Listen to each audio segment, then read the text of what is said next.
அத்தனை செல்வமும் உன்னிடத்தில் நான் பிச்சைக்கு செல்வது எவ்விடத்தில்?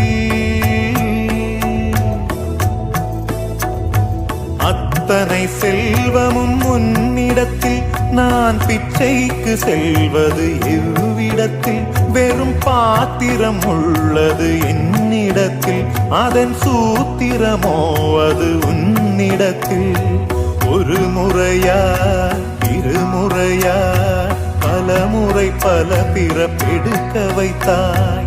புதுவினையா பழவினையா கணம் கணம் தினம் என்னை துடிக்க வைத்தாய். பொருளுக்கு அலைந்திடும் பொருளற்ற வாழ்க்கையும் துரத்துதே.